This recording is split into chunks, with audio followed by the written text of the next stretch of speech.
Yeah, her mom, her mother, who's as it said, is a midwife and had been a dance therapist, but runs is one of the executives in a national program that works with young first-time mothers, the Nurse Family Partnership. When they'll speak at meetings and educational things with young women who just take for granted these things and don't even really want to talk about all this stuff, because it's like, why would you, with no historical sense. I mean, she's grown up with an historical sense of where the roots are and what was fought for. But in one sense, the victory is that it's been there's been a great deal of distance since the kinds of struggles that you were talking about. But I think that's true for men too. I think in many ways, that was the other question, is since we don't have a younger male present. How do you think young men, or young boys or adolescents respond to their sexuality or their sense? How comfortable do they feel around these issues?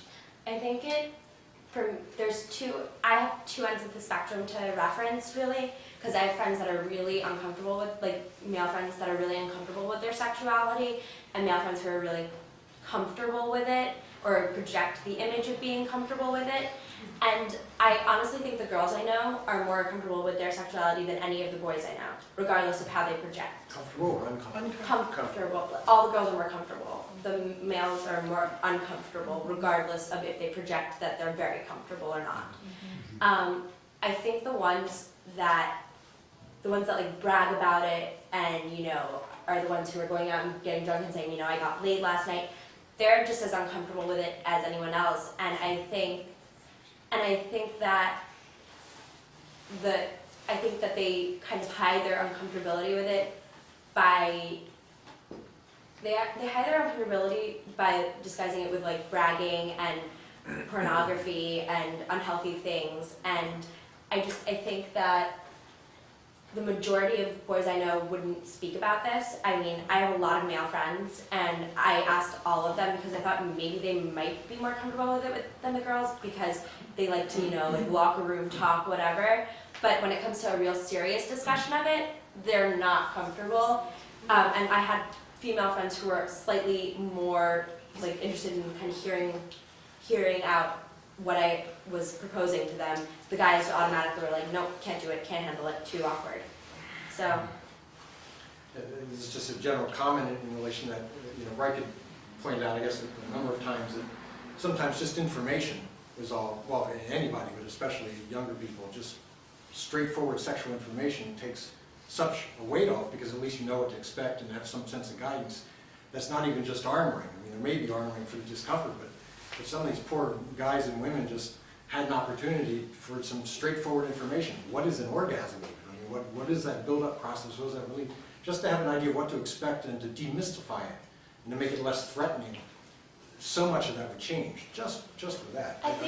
I think that's true to an extent, and a lot of the straightforward information we get is from each other, which at this age is fine, I think, because most of us have been through it, or I think hopefully we have, because in adolescence it's something that we want.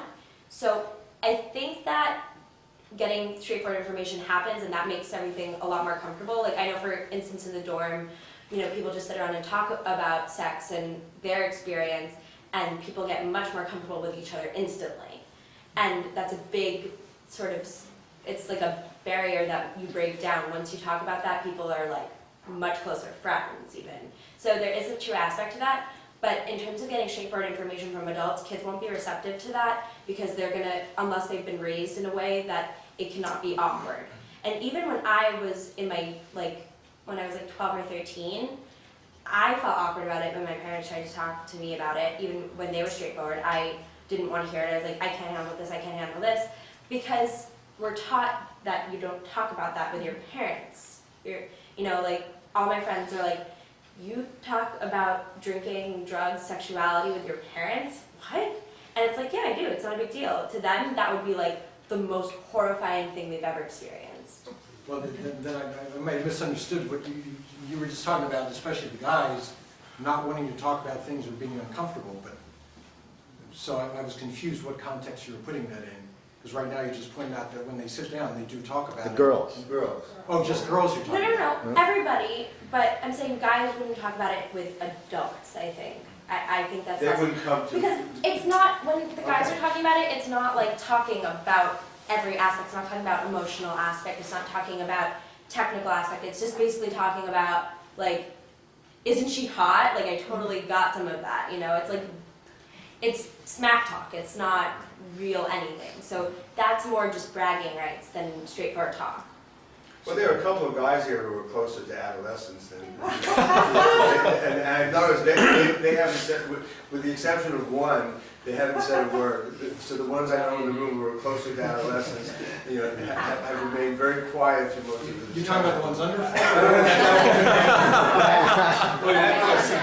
I was thinking though how there's now, especially with, you know, with the internet and technology driving so much like pornographic content, it seems to have even sped up in like 10 years what is out there, what kids are seeing, and how it's almost been normalized in culture on some level, you know? And You mean porn's- porn? Yeah, Yeah.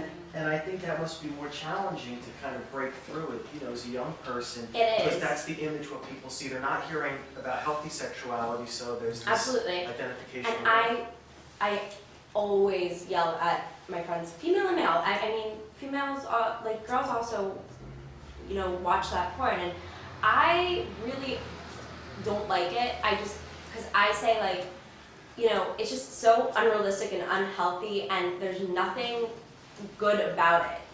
And I mean, the only good thing about it is that it kind of puts it in a socially, like puts sex in a socially acceptable context, but it's an unhealthy form of sex. So it makes unrealistic expectations on both sides. And people are trying to be like porn stars, and guys are expecting that, and girls think they're expecting that, and you feel like need to explain that, you know, you can't expect that and it's not real, and it's just a whole mess. And I think it's really obscene, and part of the reason Americans or people in general, cultures are so closed off to accepting sexuality is because they have a pornographic image of it, because that's so popular now. And it makes it seem dirty when it could just be a great thing. And the over-sexualization of everything, including movies and mainstream things, also does that. Gives unrealistic expectations. How do you think that, you know, the media and the pop culture images of female sexuality and, like, you know, women in you know, how they're depicted in general, affects young women's sexual identity? I mean, in regards to your development, your friends in high school, I think and it before that. I think it makes everyone really self-conscious. I think in 8th grade, for example, everyone was like looking at these movie stars and wondering, like, you know, in 8th grade the movie Mean Girls came out, my 8th grade year. And everyone all of a sudden came into school wearing mini skirts and push-up bras. And then you got made fun of. So it's this, like, there's double standards all over the place, there's mixed messages, there's just everyone. I think the media confuses girls, and I think that if you're not approaching, even, I think almost every girl I've known has gone through a phase where they're uncomfortable with themselves, they're uncomfortable with their bodies, they're uncomfortable with this or that. And I think the more TV or media stuff that they are exposed to prolongs that period or makes it more of an intense period. Like, I have a great friend who never watches TV, watches movies, but doesn't pay attention to the media, like reads great literature, just basically puts that out of her mind, wasn't really involved with boys all through high school. I don't think that's healthy, but at the same time, I never heard her complain about her body. I never heard her